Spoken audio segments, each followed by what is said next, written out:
So this has taken a life of its own now, hasn't it? People are using Shirtgate and Shirtstorm to call. They're calling it that. I mean, do you believe this, Michael? I mean, it's pretty. I really don't. Yeah. So basically, to summarize, last week, the ESA, the European Space Agency,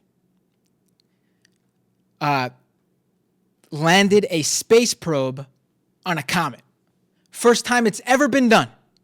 And they were getting data and photographs sent back from that space probe to the ESA, and they were sharing it. And it was a historic achievement in the scientific world and humanity. This is crazy. We landed on a comet. Humans have landed on a comet. That is kind of crazy. Humans have landed a robot type thing on a comet. That's cool. And one of these guys who was part of the project called the Rosetta Project was Dr. Matt Taylor. And this would have been just, one of your run-of-the-mill type of interviews, except for the fact that Dr. Matt Taylor was wearing a shirt with half-naked women on them. Now, right there, to me, I mean, Michael and I saw the shirt last week when he first went on TV to have this, when they landed on the comet and he had this TV interview, and we laughed at it. It's a tacky shirt. And it is a sore spot for me because the amount of times I've had to get Sam to take off one of those shirts. One of those Hawaiian style. One of those Hawaiian style shirts with naked women on it. It's just, it's frustrating, frankly. Yes. So we thought it was tacky. We thought it was a dumb thing to do. And a lot of women in the scientific community and writers, for example, Rose Eveleth of The Atlantic, and men too, Chris Plant of The Verge. At The Verge. Okay, go ahead. They had a problem with this shirt, and they wrote about it. They called it a sexist shirt. They said it was hateful. They said it doesn't help the whole issue of women getting into science, which they're definitely not enough women in the scientific community. Major issue. Yes, just like in the tech world and the video game industry. And they criticized the guy for wearing the shirt. Now, I agree with those criticisms to the point where this is a professional setting. Right. He should not have been wearing this shirt at work, period.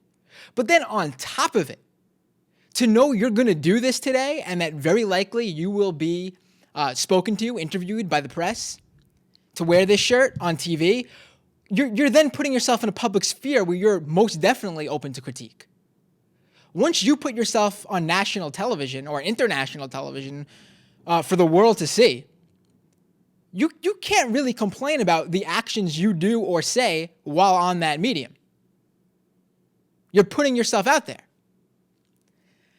And do I think this guy did it maliciously? Absolutely not. I don't think Dr. Matt Taylor even realized what he was doing, which again speaks to this issue of men and women in this community, where women who are in the scientific community have to deal with this, and the men in this community don't even see that they're like this, that they're doing this. And over the weekend, I looked up so much about how women who are actually not writers, actually women in the scientific field, and their experience. They've written about their experience where they had to go in the lab, and when they were in the lab, they had to be subjected to pictures of porn, scenes from hardcore porn, printed out and posted on bulletin boards for the other male scientists to see and laugh at and look at. And they had to deal with this because they were the one or two women who worked in this lab, and if they said something, they don't want to put themselves out there for saying something. They don't want to have any personal problems with their peers, so they just keep quiet usually because maybe it's not worth it to them. But you know what? I'll tell you, it affects them. It certainly did enough for them to talk about it in their piece. So to get back to this specific issue, though. So Matt Taylor, the scientist, went on TV again, and he got very emotional. He was crying, and he apologized. Now, this brings up the issue of, for those questioning, is calling this shirt hateful and oppressive and hurting women in the field sexist? Is there any validity to that criticism? Is the criticism valid? Is basically what I'm saying. And Matt Taylor's response gives you that answer. And that answer is yes. Because of the scientist, Matt Taylor, did not think it was a valid criticism. If he just sat there and went, I wore the shirt, what's the big effing deal? He wouldn't have went out there and apologized. He wouldn't have went out there and cried on TV because he felt bad. I mean, he obviously felt, wow, I can't believe what I did. I didn't mean to do it, and I feel horrible about it. I don't see what the problem is there. But see, the people who defend this boys' club, this sexism is okay in these male-dominated industries, in these male-dominated fields. The people like MRAs, the people like the Gamergate community, people who just don't like women intruding on their boys' club. They had a problem with this guy going on TV and apologizing. They had a problem with the criticism of his shirt. They had a problem with him crying, actually, because they framed it as, you made this poor man cry. We're talking about a grown man here. If he feels emotional about the issue, no one made him cry. He himself looked into himself and realized, I fucked up.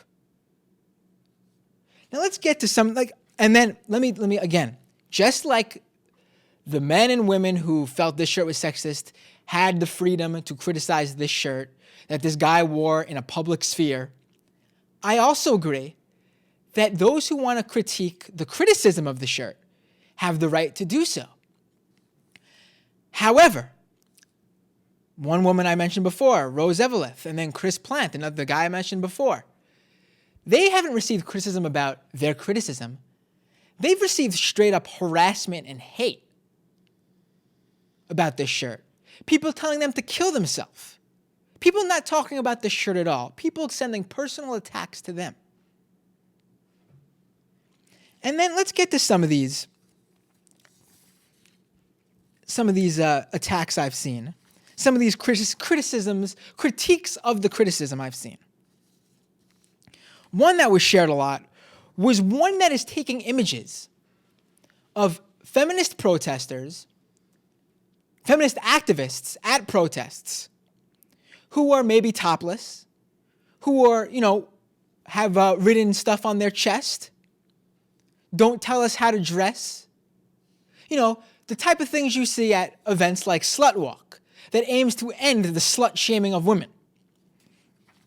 And they superimpose it next to the guy who's wearing the shirt with the half-naked ladies. And they're asking, what's the difference? Why can you not tell this woman how to dress? And why can you tell this man how to dress? Now let me address that attack, because that's one of the criticisms I've seen a lot.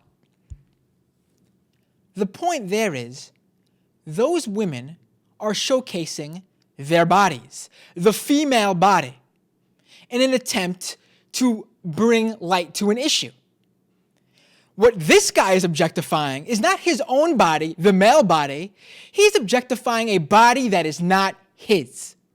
He's objectifying the woman's body.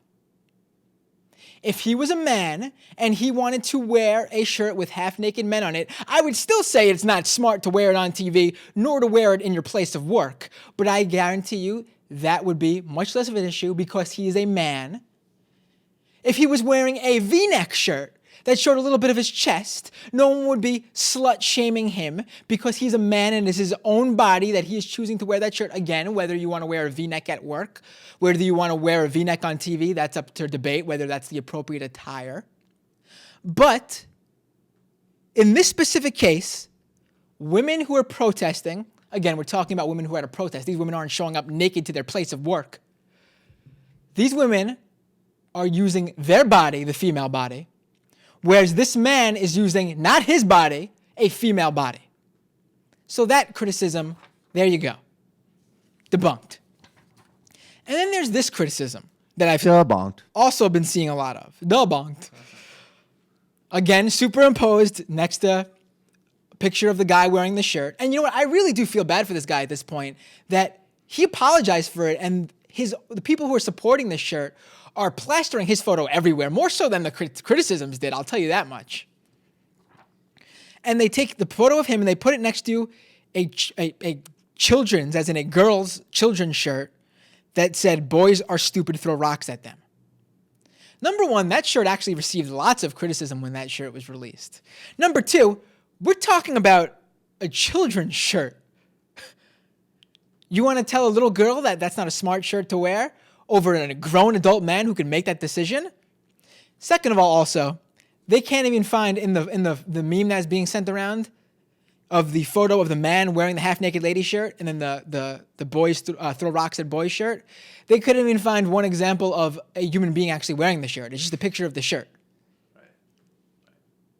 I mean, maybe even children are smart enough to know this is not a good shirt to wear at school. A mean shirt. Yeah. Give me a break. And then this one is my particular favorite. I mean, this one comes from the Gamergate world specifically. They take a photo of the scientist from Jurassic Park. And they put him in the shirt with the half-naked women on them. That's funny. I don't get the point. And it says, I don't care if you... Because they're attacking that his scientific achievement is being overlooked. I get it. The caption says, I don't care if you brought dinosaurs back from extinction. Your shirt is sexist and ostracizing.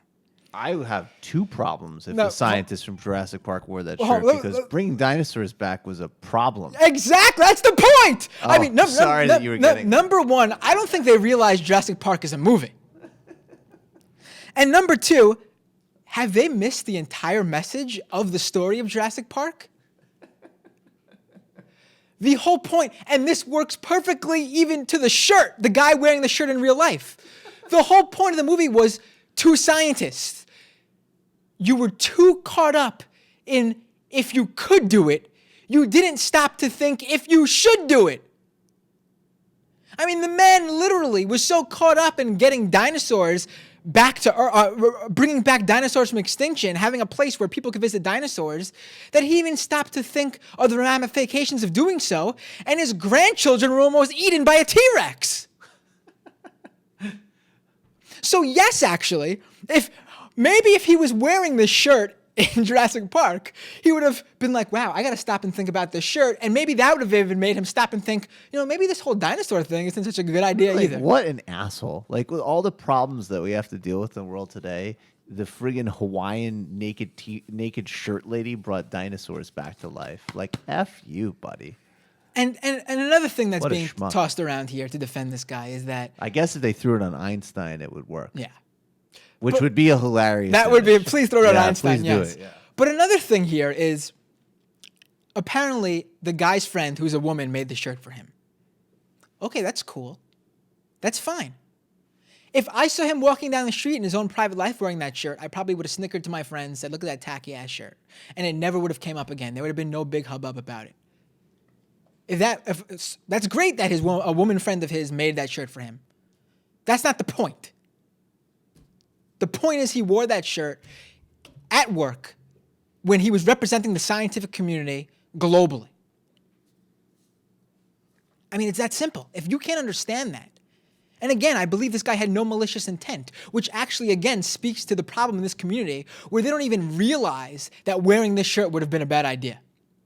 I also just think that women in their community, their very own peers, would be hurt and offended by this shirt.